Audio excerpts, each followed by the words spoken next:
Hello student, देखिए आज हम लोग पढ़ने वाले हैं वैद्युत चालन एवं वैद्युत प्रतिरोध के चैप्टर के बहुविकल्पी इंपॉर्टेंट क्वेश्चनों के बारे में। देखो हम लोगों ने इससे पहले प्रतिरोध को पढ़ा, प्रतिरोधों के संयोजन को पढ़ा, लेकिन अब हम लोग इनके कुछ इंपॉर्टेंट क्वेश्चनों को हम लोग यहाँ पर पढ़ते हैं। तो पहला क्वेश्चन देखो क्या दिया गया है। पहला क्वेश्चन में लिखा हुआ है किसी चालक में 3.2 एम्पियर धारा प्रवाहित की जाती है। तो आई का मान देखो दिया गया है 3.2 एम्पियर धारा है। तो कह रहा बताइए इस पर प्रति सेकंड इलेक्ट्रॉन कितने होंगे। देखो जब प्रति सेकंड की बात होगी तो इसका मतलब है समय का मान दिया गया है 1 सेकंड। अब यहां पर हम लोग चर्चा यदि करें तो हमें तो आई दिया है, एन पूछा है, तो देखो आई का मान होता है Q अपॉन में T। तो यहां से Q बराबर एक सूत्र प्राप्त हो जाएगा I इंटू टी। और हम लोगों ने वैद्युत में एक और सूत्र पढ़ा है कि Q बराबर होता है N इंटू में E। तो यह N बराबर हो जाएगा IT के, तो IT के बराबर कर देते हैं। हमको नंबर ऑफ इलेक्ट्रॉन चाहिए तो N बराबर हो जाएगा IT बटे में E। आई का मान है 3.2, प्रति सेकंड पूछा गया है तो सेकंड का मतलब समय हो गया 1, और ई का मान दिया गया है आपको मालूम होता है 1.6 गुणे 10 की घाते -19। तो देखो 16 दूनी 32, 2 बार कट गया, 10 की घाते -19 ऊपर जाएगा तो यह प्लस का हो जाएगा। तो 2 गुणे 10 की घाते +19 इलेक्ट्रॉनों की संख्या आएगी प्रति सेकंड। और यहां पर देखोगे तो विकल्प नंबर ए यहां पर दिया गया है 2 गुणे 10 की घाते +19, और यह विकल्प आपका सही हो जाएगा। अब आते हैं सवाल नंबर दूसरे पे। तो देखो दूसरा सवाल क्या लिखा हुआ है। तो दूसरे सवाल में दिया गया है कि एक इलेक्ट्रॉन वृत्ताकार कक्षा में 6 गुणे 10 की घाते 15 चक्कर प्रति सेकंड लगाता है। अब क्या कहा गया है यहां पर 6 गुणे 10 की घाते 15, ये चक्कर है कितने सेकंड में, 1 सेकंड में। तो यह आवृत्ति है। तो कह रहा बताइए तो लूप में धारा क्या होगी। तो देखो लूप में धारा आई बराबर Q अपॉन टी होगा, लेकिन समस्या फिर वही है कि Q नहीं दिया, तो Q बराबर क्या रख देंगे NE और बटे में T। अब यहां प्रति सेकंड इलेक्ट्रॉनों की संख्या उतनी ही होगी जितने चक्कर लगाएगा। तो कितने चक्कर लगा रहा है, N का मान है 6 गुणे 10 की घाते 15, E का मान 1.6 गुणे 10 की घाते -19, और बटे में T की बात करें तो प्रति सेकंड कहा गया है तो T का मान है 1। तो देखो 16 छक्का 96, 9.6 और गुणे में 15, ये 15 प्लस का है, 10 की घाते 19 माइनस है, घट जाएगा तो माइनस का आ जाएगा 10 की घाते -4। यदि इसको और सही से लिखें तो आएगा 0.96 गुणे 10 की घाते -3, और यह धारा थी तो एम्पियर में आ जाएगी। तो 0.96 गुणे 10 की घाते -3 एम्पियर, या इसी को बोल सकते हो -3 को हटा दो तो मिली एम्पियर आ जाएगा। तो 0.96 मिली एम्पियर। तो यहां पर आपका पहला विकल्प ए लिखा हुआ है 0.96 मिली एम्पियर, और यह विकल्प आपका सही हो जाएगा। अब आते हैं देखो सवाल नंबर 3 में। तीसरा सवाल क्या कह रहा है, देखो तीसरे सवाल में लिखा है एक चालक में आई धारा प्रवाहित होने पर मुक्त इलेक्ट्रॉनों का अनुगमन वेग v है, और फिर कह रहा यदि उसी धातु के परंतु दोगुनी त्रिज्या के तार में 2I धारा प्रवाहित हो तो बताइए इलेक्ट्रॉनों का अनुगमन वेग क्या होगा। तो देखो इलेक्ट्रॉनों के अनुगमन वेग की बात करें तो I बराबर होता है NEA VD, और तो VD बराबर क्या होगा, तो VD बराबर हो जाएगा I अपॉन में NEA, और A को पाई आर स्क्वायर रख दो। क्यों पाई आर स्क्वायर रख दें, क्योंकि उसी ने त्रिज्या के बारे में बताया है। अब क्या कह रहा है, पहले जब धारा I प्रवाहित होती है तब उसका वेग है v, और फिर कह रहा यदि धारा को 2I प्रवाहित कर दें तो कह रहा बताइए वेग अब कितना हो जाएगा, इसके बारे में हमें मालूम करना है। तो हम लोग क्या करते हैं, कंडीशन 2 दी गई है, तुलना कर लेते हैं। तो लास्ट वाली कंडीशन को पहले बटे में लिखेंगे तो V2 अपॉन V1 कर देते हैं। V2 का मतलब अंतिम कंडीशन और V1 का मतलब प्रारंभिक कंडीशन जो दी गई थी। तो अंत में हमको धारा दी गई है 2i, तो 2i रख दिया। अपॉन में देखो Ne तो सेम रहेगा, एक ही जगह पाई आर की जगह आप लोग यहां पर देखो लिखा है कि त्रिज्या के व्यास को दोगुना कर दिया गया, और व्यास दोगुना हुआ तो त्रिज्या भी दोगुनी हो जाएगी, तो 2r का स्क्वायर बटे में यहां पर यदि हम लोग लिखें नीचे तो धारा पहले थी I Ne into pi R square. अब देखो Ne से Ne कट जाएगा, पाई से पाई कट जाएगा, आर स्क्वायर से आर स्क्वायर कट जाएगा, आई से आई कट जाएगा, बचेगा क्या? देखो ऊपर बचा 2 और नीचे बचा 2 का स्क्वायर, और 2 का स्क्वायर होता है 4।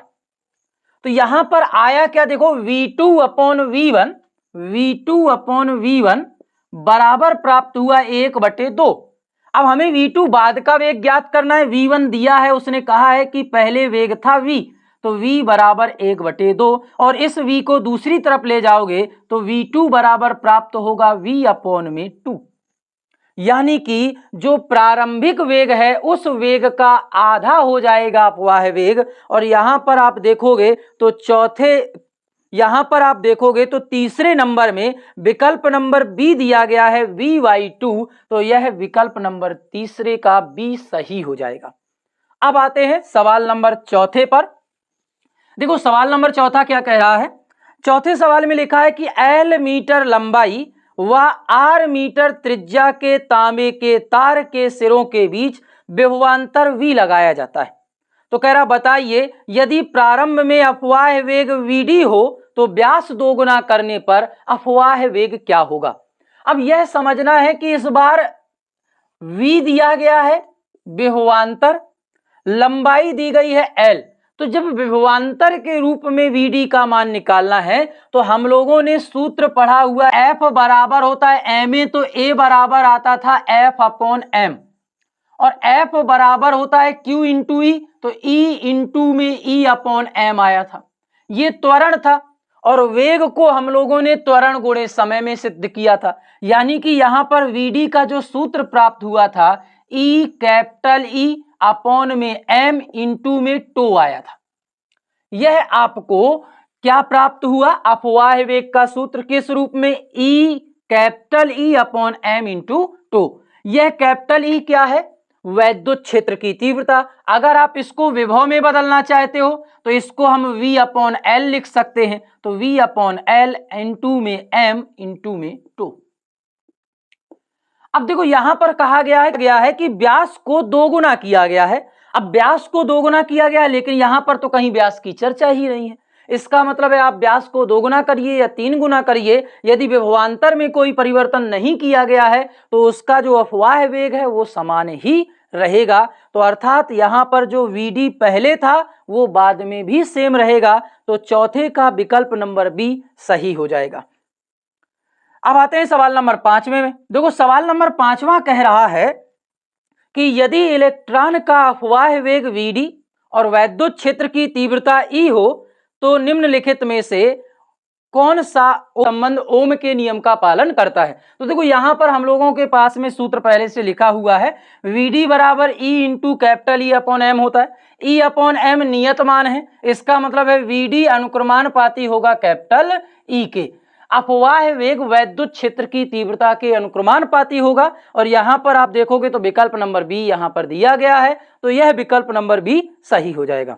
अब आते हैं सवाल नंबर 6वें में। देखो सवाल नंबर 6वें में कहा गया है कि धारा घनत्व J और Bd के मध्य संबंध होगा। तो धारा घनत्व J बराबर देखो होता है, J बराबर I अपॉन में A होता है।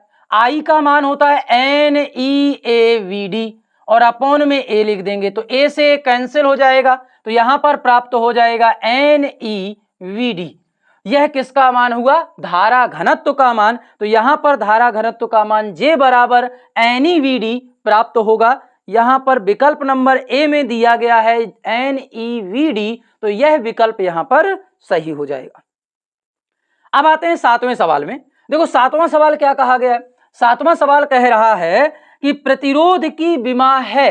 प्रतिरोध क्या होता है? R, और R की आपको विमा ज्ञात करनी है, तो R बराबर होता है V अपॉन I।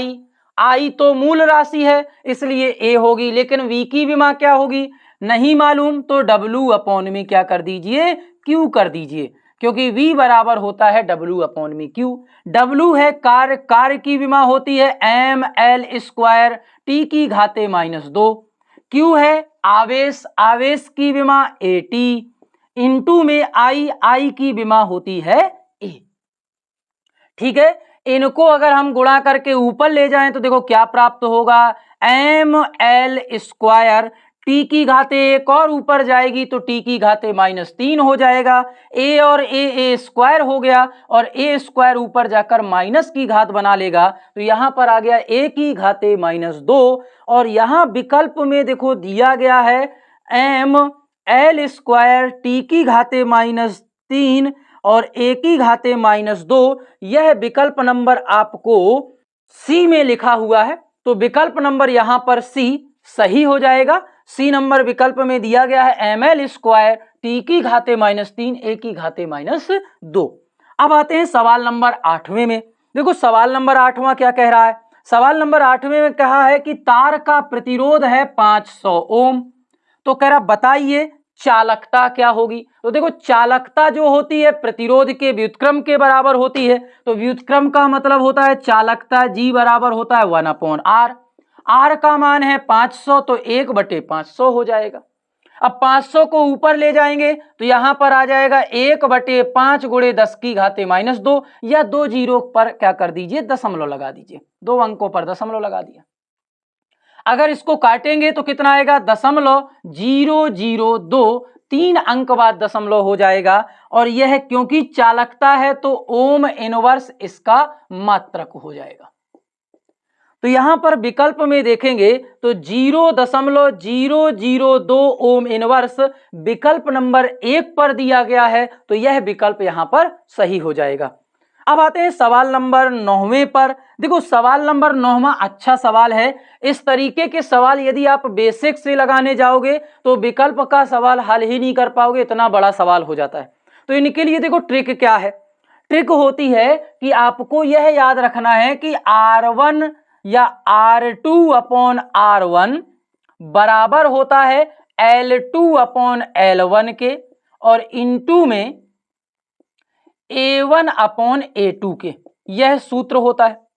इसके बाद यदि आपको यहां पर क्षेत्रफल दिया है, लंबाई नहीं दी गई है, तो क्षेत्रफल A1 अपॉन A2 का होल स्क्वायर हो जाएगा। यदि उसी तार को क्या किया गया है, बढ़ाया गया है, या उसकी त्रिज्या को बढ़ाया गया है, मोटाई को बढ़ाया गया है, और यदि आपको त्रिज्या न देकर लंबाई दी गई है तो L2 अपॉन L1 का होल स्क्वायर हो जाता है। ये हम लोग बेसिक सी चीजें याद रखते हैं। क्यों ऐसा होता है, तो आपको पढ़ाया था A1 L1 बराबर होता है A2 L2 के, क्योंकि प्रारंभिक आयतन अंतिम आयतन के बराबर होता है। यहां पर यदि तार को चेंज नहीं किया है। अब देखो सवालों को कैसे हल करेंगे। सवाल नंबर 10वें और 9वें में दोनों सवाल सेम है। देखो तो 9वें सवाल में सबसे पहले देखते हैं, लिखा तार को खींचकर लंबाई को 1% बढ़ाया गया, तो बताइए प्रतिरोध में कितने प्रतिशत की वृद्धि होगी। अब प्रतिरोध में वृद्धि बतानी है तो देखो लंबाई में वृद्धि की गई है, तो एक तो सबसे अच्छा तरीका क्या है कि लंबाई में यदि वृद्धि की गई है n गुना, तो आपको पढ़ाया गया है प्रतिरोध में वृद्धि होती है n स्क्वायर गुना। और यदि आपसे परसेंटेज पूछा जाए तो सदैव घात का होता है गुणा, यानी कि 2n%। आंसर होगा क्या बताया कि यहां पर जो घात लगी होती है उतने परसेंट का यहां पर गुणा हो जाता है और वही आंसर हो जाता है। सवाल में क्या कहा गया, लंबाई में 1% वृद्धि की, तो 1% लंबाई में वृद्धि की गई है, तो आपसे कहा गया प्रतिरोध में कितना होगा, तो 2n% कर दीजिए, तो 2 × 1% यानी कि 2% इसका आंसर हो जाएगा। तो यहां पर विकल्प नंबर बी में कहा गया है 2% वृद्धि, लंबाई बढ़ाई गई है तो वृद्धि होगी, तो 2% वृद्धि होगी, तो विकल्प नंबर बी यहां पर सही हो जाएगा। अब देखो सवाल नंबर अगले में आते हैं। तो सवाल नंबर अगला क्या कह रहा है, कह रहा है कि एक धातु के तार में त्रिज्या में कह रहा है 1% की कमी की जाती है तो उसके प्रतिरोध में परिवर्तन। तो देखो अब त्रिज्या की बात हो रही है, तो हमने अभी बोला कि R व्युत्क्रमानुपाती हो जाएगा A के, लेकिन यदि n गुना बढ़ाया गया है तो यहां पर जो r है वह व्युत्क्रमानुपाती होगा 1/n² के। लेकिन जब क्षेत्रफल में परिवर्तन हो और क्षेत्रफल की जगह अगर त्रिज्या कहा गया है तो क्षेत्रफल a बराबर होता है πr², तो यहां 2 घात और हो जाएगी तो n की घाते आ जाएगा 4। तो अभी यही पढ़ाया गया, जो घात होती है उसका गुणा करिए तो 4 × n% परिवर्तन होगा। ठीक है, तो 4 × n%। अब इसने कहा है त्रिज्या को 1% बढ़ाया गया है, तो यहां पर बताइए परिवर्तन कितने प्रतिशत होगा। तो यहां पर 4 × 1 यानी कि 4% आएगा। अब त्रिज्या कम की गई है अतः मोटाई कम होगी, इस कारण से प्रतिरोध का मान बढ़ेगा, अतः 4% प्रतिरोध का मान बढ़ जाएगा। अब हम लोग आते हैं सवाल नंबर 11वें पर। देखो सवाल नंबर 11वां क्या कह रहा है, कह रहा है एक चालक की वोल्टता V धारा I के बीच ग्राफ एक सरल रेखा प्राप्त होता है। तो देखो यहां पर क्या बताया कि धारा I और V के बीच एक जो ग्राफ खींचते हैं वो सरल रेखा प्राप्त होता है, ये आपको पहले भी पता है। और इसमें कहा गया बताइए जो कि y अक्ष में I प्रदर्शित करता है, कह रहा है। तो बताइए, कह रहा है y अक्ष के साथ यदि कोण थीटा हो तो थीटा का मान कितना होगा। तो थीटा की वैल्यू ज्ञात करनी है। थीटा का मान कैसे ज्ञात करेंगे, देखो तो यहां पर हम क्या करते हैं, एक लंब खींच देते हैं। तो ये सामने है V और यह है I। तो देखो कोण के सामने वाले को कहते हैं लंब और ये कोण के साथ वाले को कहते हैं आधार। लंब और आधार के मध्य होता है tan, तो tan थीटा बराबर होगा V/I और V/I ही कहलाता है प्रतिरोध R। तो यहां सवाल में कह रहा है चालक का प्रतिरोध बराबर होगा, तो R बराबर किसके होगा, tan थीटा के। तो यहां विकल्प नंबर A सही हो जाएगा। अब आते हैं सवाल नंबर 12वें पर। तो देखो सवाल नंबर 12वां क्या कह रहा है, 12वें सवाल में लिखा हुआ है 50 ओम के धात्विक तार के प्रतिरोध को खींचकर लंबाई को 2 गुना कर दिया गया, तो नया प्रतिरोध बताइए। अभी बोला ही कि लंबाई को 2 गुना किया गया है तो प्रतिरोध क्या होगा, n² गुना, यानी कि 2 का वर्ग करोगे तो 4 गुना आ जाएगा। r' का मान 4r होगा। पहले प्रतिरोध था 50 ओम, तो यहां पर 4 × 50 कितना हो गया, 200 ओम आंसर हो जाएगा। और यहां पर विकल्प नंबर डी में दिया गया है 200 ओम। यह सरल सा सवाल था, इसका आपको आंसर प्राप्त हो गया।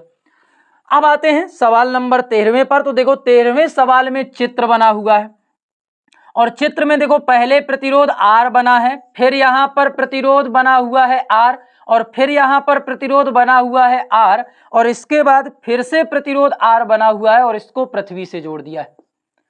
यहां पर इस सिरे को भी पृथ्वी से जोड़ा गया है। कहा है यहां पर P है और इस जगह पर Q है, इनके मान R R R दिए गए हैं, तो इनको हम लोग R R R लिख लेते हैं। कह रहा P और Q के मध्य बताइए प्रतिरोध का तुल्य क्या होगा। तो देखो P और Q के मध्य तुल्य प्रतिरोध बताना है, तो जब किन्हीं बिंदुओं के मध्य तुल्य प्रतिरोध बताना होता है तो उसके बीच के प्रतिरोध देखते हैं कितने लगे हैं। तो ये दोनों हैं समांतर क्रम में। अगर समांतर क्रम में n प्रतिरोध समान लगे हों तो उनका तुल्य प्रतिरोध होता है R/n, हमेशा डायरेक्ट याद रखिए विकल्प के हिसाब से। और यदि श्रेणी क्रम में n प्रतिरोध समान लगे हैं तो n × R। क्यों, क्योंकि R R जुड़कर NR बनाएंगे और अगर समांतर होता है तो 1/R 1/R, तो R/n आ जाएगा तुल्य प्रतिरोध। तो यहां पर R और R 2 है तो कितना आएगा आंसर, R/2, क्योंकि समांतर क्रम में। इनका कोई मतलब नहीं है क्योंकि P और Q के मध्य पूछे गए, तो यही दोनों R और R केवल क्रियाशील होंगे क्योंकि इन दोनों बिंदुओं के मध्य की बात हुई है। तो यहां पर देखो विकल्प नंबर A में दिया है R/2, तो यह विकल्प यहां पर सही हो जाएगा। अब आते हैं सवाल नंबर 14वें पर। देखो 14वां सवाल कह रहा 50 ओम के प्रतिरोध के एक समान तार को 5 बराबर भागों में काटा गया है और इनको समांतर क्रम में जोड़ा जाता है, तो तुल्य प्रतिरोध बताओ। देखो पहले 50 ओम का प्रतिरोध था, लेकिन 5 भागों में जब इसे काटा गया तो 5 भागों में काटने पर जो प्रतिरोध होगा 5 बराबर भागों में बढ़ जाएगा। इसके 50 के 5 बराबर भाग करोगे तो 10-10 ओम प्राप्त होंगे। अब कह रहा है इनको समांतर क्रम में लगाया गया, तो समांतर क्रम में अभी बताया ही कि समांतर क्रम में तुल्य प्रतिरोध होता है R/n, तो 5 है तो R/5। अब प्रत्येक का प्रतिरोध था 10, तो 10/5, तो आंसर आ जाएगा 2 ओम। तो यहां पर आप देखोगे तो विकल्प नंबर ए में दिया गया है 2 ओम, यह विकल्प यहां पर सही हो जाएगा। अब आते हैं सवाल नंबर 15वें पर। देखो 15वां सवाल कह रहा है कि किसी निश्चित द्रव्यमान के चांदी के एक टुकड़े के तार को बनाना है, लंबाई L तथा अनुप्रस्थ काट का क्षेत्रफल A है, तो बताइए प्रतिरोध सबसे कम कब होगा। तो आपको पढ़ाया गया R अनुक्रमानुपाती L के होता है, क्षेत्रफल के व्युत्क्रमानुपाती होता है। लंबाई को कम करिए और क्षेत्रफल को बढ़ाइए, ऐसी कौन सी स्थिति है। तो L और A ठीक है, इस पर हम लोग मान लेते हैं अभी। फिर कह रहा 2L, लंबाई बढ़ाई तो प्रतिरोध घटेगा नहीं, बढ़ जाएगा, तो ये गलत है। फिर कह रहा L/2, लंबाई को आधा कर दिया और क्षेत्रफल को बढ़ा दिया, तो इसका मतलब प्रतिरोध और कम हो गया। फिर नंबर अगले में कह रहा कोई नहीं। तो देखो यहां तीनों विकल्पों में लंबाई सबसे कम है विकल्प नंबर सी की, क्योंकि उसमें कहा गया L/2, तो यहां पर सबसे कम लंबाई है और क्षेत्रफल सबसे अधिक है, इस कारण से प्रतिरोध इसका सबसे कम होगा। तो यहां पर विकल्प नंबर सी सही हो जाएगा। अब आगे 16वें सवाल में देखो क्या कह रहा है। 16वां सवाल लिखा है विशिष्ट प्रतिरोध का मात्रक है। विशिष्ट प्रतिरोध क्या होता है, रो होता है, और रो का मात्रक बताना है तो आपको पढ़ाया गया था रो बराबर होता है R/A/L। R का मात्रक होता है ओम, A का मात्रक होता है मीटर स्क्वायर, L का मात्रक होता है मीटर, तो मीटर से मीटर कैंसिल हो जाएगा, तो मात्रक आ जाता है ओम इंटू में मीटर। क्या आएगा मात्रक, ओम इंटू में मीटर। तो यहां पर आप देखोगे तो विकल्प नंबर ए में कहा गया है विशिष्ट प्रतिरोध का मात्रक ओम मीटर होगा। आज सवाल नंबर 17वें पर आते हैं। देखो सवाल नंबर 17वां कह रहा है 50 × 10⁻⁻8 ओम मीटर का विशिष्ट प्रतिरोध है। 50 × 10⁻⁸ ओम मीटर का विशिष्ट प्रतिरोध है। कह रहा है इसमें 50 सेंटीमीटर लंबे मैग्नीन के एक घन का प्रतिरोध बताओ। अब घन का प्रतिरोध बताना है तो प्रतिरोध होता है R बराबर रो इंटू L/A। तो देखो रो का मान तो दिया है 50 × 10⁻⁸ L की बात करें तो लंबाई दी गई है 50 सेंटीमीटर, तो 50 × 10⁻2 रख देते हैं। A की बात करते हैं क्षेत्रफल, तो क्षेत्रफल क्या होगा। देखो तो क्षेत्रफल ज्ञात करना है तो लंबाई गुणे चौड़ाई लिखेंगे, उस पृष्ठ क्षेत्रफल की बात करेंगे तो 50 × 50। अब गुणे में 10⁻2 की जगह -4 हो जाएगा, क्योंकि सेंटीमीटर का स्क्वायर आ जाएगा। अब 150 से 150 यह कट गया, 150 से 150 यह कट गया।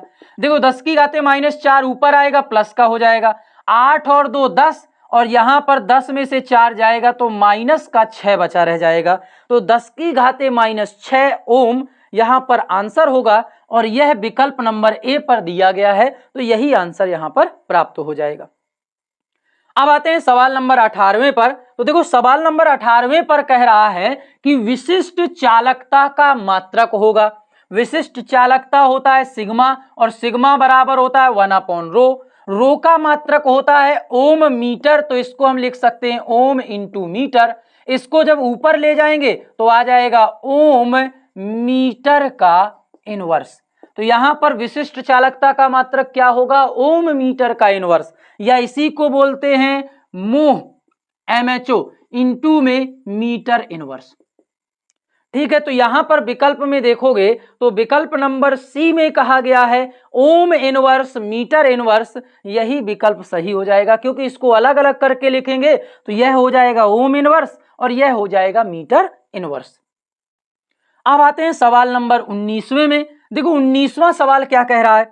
सवाल नंबर 19वें में कह रहा है कि एक बेलनाकार चालक की प्रतिरोधकता एवं विशिष्ट चालकता का गुणनफल निर्भर करता है। प्रतिरोधकता क्या होता है, रो, विशिष्ट चालकता क्या होती है, सिग्मा। दोनों एक दूसरे के उल्टे होते हैं, सिग्मा बराबर 1/रो, तो रो बराबर 1/सिग्मा। दोनों का गुणनफल कर लीजिए तो सिग्मा इंटू रो बराबर कितना आएगा, 1, यानी कि एक नियत मान है, तो ये दोनों का जो गुणनफल है वह नियत होता है।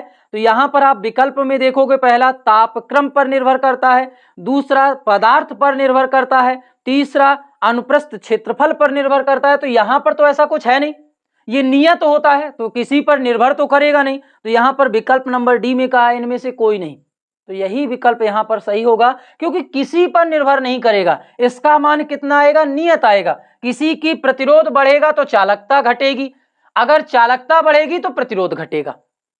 ठीक है, अब आते हैं सवाल नंबर 20वें पर। तो देखो 20वां सवाल कह रहा है दो प्रतिरोध हैं, एक का मान है R और एक का मान है 2R। कह रहा है एक परिपथ में समांतर क्रम में जोड़े गए हैं, R तथा 2R में उत्पन्न ऊष्मीय ऊर्जा का अनुपात बताइए।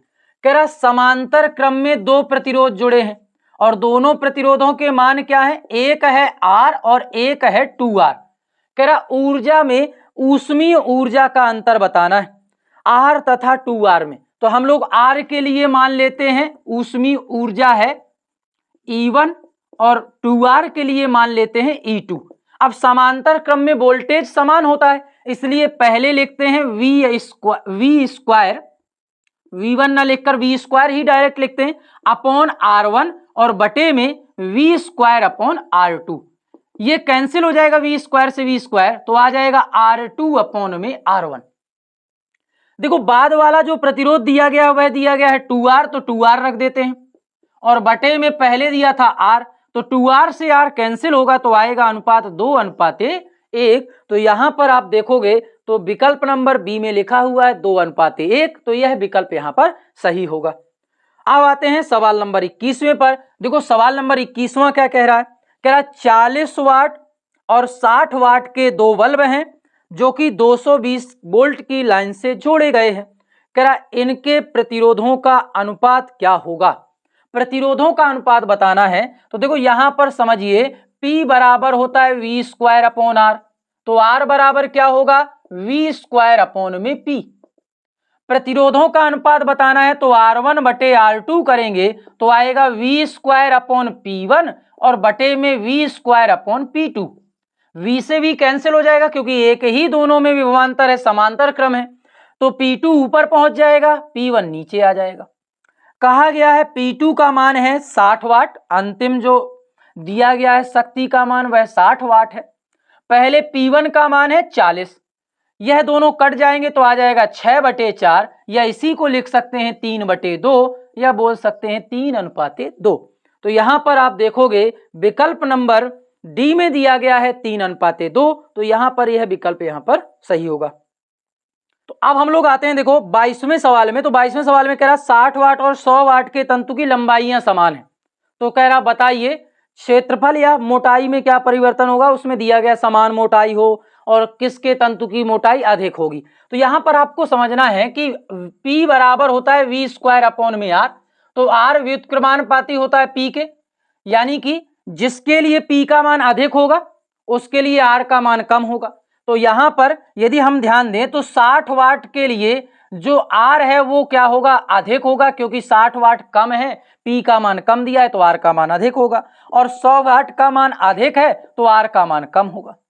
अब प्रतिरोध कम करना है तो प्रतिरोध कम कैसे किया जाएगा, मोटाई को बढ़ाकर, तो इसका मतलब है 100 वाट वाले तंतु की मोटाई को हम क्या करेंगे, बढ़ाएंगे। तो यहां विकल्प नंबर ए में कहा गया है 100 वाट वाला तंतु मोटा होगा, तो यह विकल्प सही हो जाएगा। अब आते हैं सवाल नंबर 24वें में। देखो सवाल नंबर 24वां क्या कह रहा है, 24वें सवाल में कहा गया है 200 वाट के एक टेलीविजन को 4 घंटे तक प्रयुक्त किया जाता है, तो बताइए विद्युत इकाई का व्यय कितना होगा। तो देखो 200 वाट, यहां पर P का मान दिया है 200 वाट और कह रहा है 4 घंटे तक प्रयुक्त किया जाता है, तो 4 घंटे समय दिया है, तो आपको यूनिटों की संख्या ज्ञात करनी है। तो यूनिटों की संख्या का सूत्र होता है वाट गुणे घंटे और बटे में 1000। अब वाट का मान है 200, घंटे दिए गए हैं 4 और बटे में करेंगे 1000। 2 जीरो से 2 जीरो कैंसिल हो जाएंगी, 4 दूनी 8/10, या इसी को लिख सकते हैं 0.8 यूनिट। तो यहां पर आप देखोगे तो विकल्प नंबर सी में दिया गया है 0.8, तो यह विकल्प नंबर सी सही हो जाएगा। अब आते हैं सवाल नंबर 25वें में। देखो सवाल नंबर 25वां क्या कह रहा है, तो 25वें सवाल में लिखा है एल्यूमिनियम और जर्मेनियम GE, इनमें कह रहा है एक एक टुकड़े में तापमान T1 के से T2 के तक ठंडा किया जाता है। आपको T1 और T2 से कोई मतलब ही नहीं है, आपको ताप की निर्भरता समझनी है। एल्यूमिनियम क्या होता है? चालक होता है, धातु है। और जर्मेनियम क्या है? अर्धचालक होता है। तो आप लोगों को पढ़ाया गया कि चालक का ताप बढ़ाते हैं तो प्रतिरोध बढ़ता है और चालक का ताप घटाते हैं तो प्रतिरोध घटता है। इसने क्या किया? ठंडा किया है। तो इसका मतलब है एल्यूमिनियम का जो प्रतिरोध है R वह कम होगा। फिर कह रहा है जर्मेनियम अर्धचालक है और अर्धचालक में चालक का उल्टा होता है। क्या मतलब है कि अर्धचालक में ताप बढ़ाते हैं तो प्रतिरोध घटता है और ताप घटाने पर प्रतिरोध बढ़ता है। तो जर्मेनियम का जो प्रतिरोध है R वह बढ़ेगा। तो यहां विकल्प नंबर देखो एक में कहा गया प्रत्येक का प्रतिरोध बढ़ता है, नहीं, उल्टा है दोनों का। प्रत्येक का घटेगा, बिल्कुल गलत है। एल्यूमिनियम का प्रतिरोध बढ़ेगा, ये नहीं है, एल्यूमिनियम का प्रतिरोध घटेगा।